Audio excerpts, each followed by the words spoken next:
കേന്ദ്രത്തെ പഴിചാരി കേരളത്തിന്റെ സാമ്പത്തിക മിസ്മാനേജ്മെന്റ് മറച്ചുവെക്കാനാണോ നവകേരള സദസ്സ് ശ്രമിക്കുന്നത്?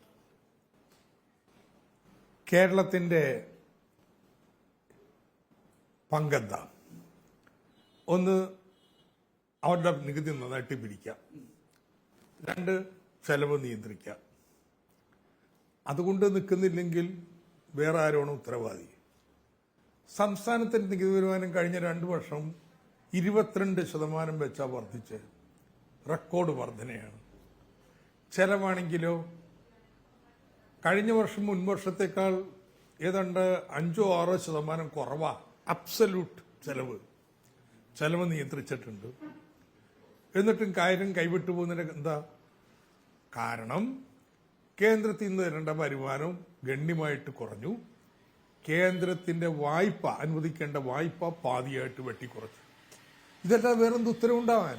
നമ്മൾ സാമ്പത്തികമാണ് സംസാരിക്കുന്നത്. അതുകൊണ്ട് സാധാരണ പ്രേക്ഷകനെ സംബന്ധിച്ച് കണക്കുകളിലൂടെ വളരെ സാവധാനം സംസാരിച്ച് മാത്രമേ ആ പ്രേക്ഷകന് മനസ്സിലാവൂ.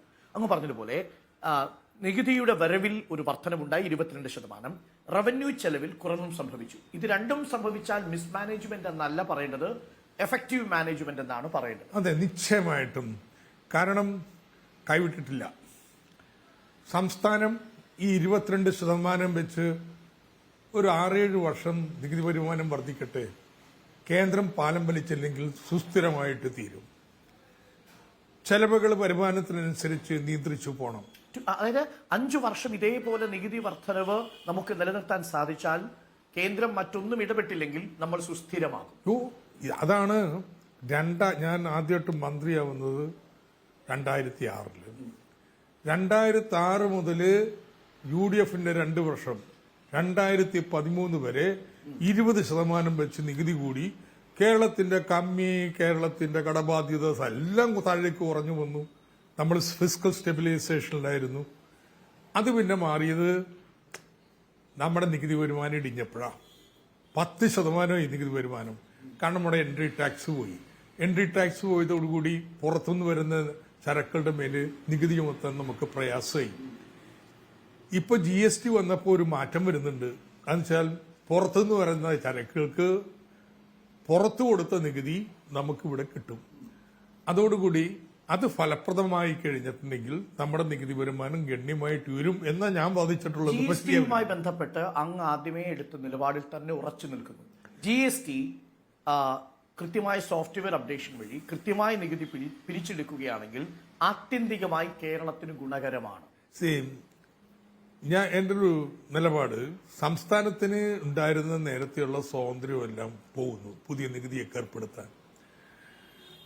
പക്ഷേ അത് വാറ്റ് വന്നപ്പോ തന്നെ പോയിന്ന്. വാറ്റ് ഏകീകൃത നികുതി നിരക്ക് ഇന്ത്യ മുഴുവൻ കൊണ്ടുവന്നു. അപ്പൊ ഞാൻ അതിനെതിരായിരുന്നു. ഞാൻ 2006 ചെയ്തതെന്താണെന്നറിയാമോ? ഒരു 10-20 ഉൽപ്പന്നങ്ങൾക്ക് 20% കൊക്കക്കോള, മറ്റത് ആഡംബര വസ്തുക്കൾക്ക് എനിക്ക് അവകാശമുണ്ട് 20 പിറ്റേ വർഷം എല്ലാം എടുത്ത് മാറ്റി. കാര്യം എന്താ? ഈ ചരക്കുകളുടെ വ്യാപാരം മുഴുവൻ മറ്റ് സംസ്ഥാനങ്ങളിലേക്ക് മാറി.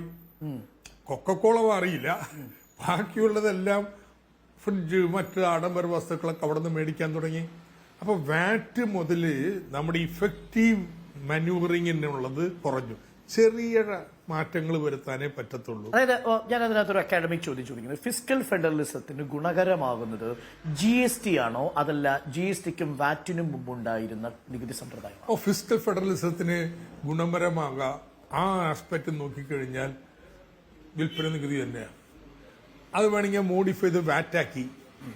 ഇനി GST ഗുണകരമാണെങ്കിൽ എന്ത് ചെയ്യണം? റേറ്റിൽ സംസ്ഥാനങ്ങൾക്ക് അവരുടെ SGSTയിൽ മാറ്റം വരുത്താൻ അനുവാദം കൊടുക്കണം. ഉദാഹരണത്തിന് പ്രളയകാലത്ത് നമ്മൾ 1% സെസ് വെച്ചു, വല്ല പ്രശ്നം ഉണ്ടായോ?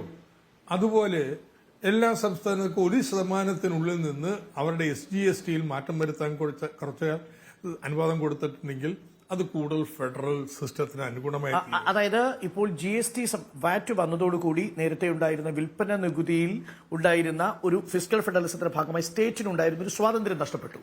GSTയിൽ 1%-നുള്ളിൽ നിന്നുകൊണ്ട് SGSTയിൽ മാറ്റങ്ങൾ വരുത്താൻ സംസ്ഥാനങ്ങൾക്ക് സാധിച്ചാൽ നേരത്തെ ഉണ്ടായിരുന്ന അത്ര കിട്ടിയില്ലെങ്കിലും ഫിസ്ക്കൽ ഫെഡറലിസത്തിൽ നീതി ലഭിക്കും. നിശ്ചയമായിട്ട് നീതി ലഭിക്കും. രണ്ടാമത്തേത് ഇപ്പൊ 50-50 60-40 ആക്കണം. സംസ്ഥാനത്തിന് കൂടുതൽ ഫേവറബിൾ ആയിട്ട് 60% സംസ്ഥാനത്തിന്, 40% കേന്ദ്രത്തിന്. അതായിരുന്നു ആദ്യം ബാധിച്ചുകൊണ്ടിരുന്നത്.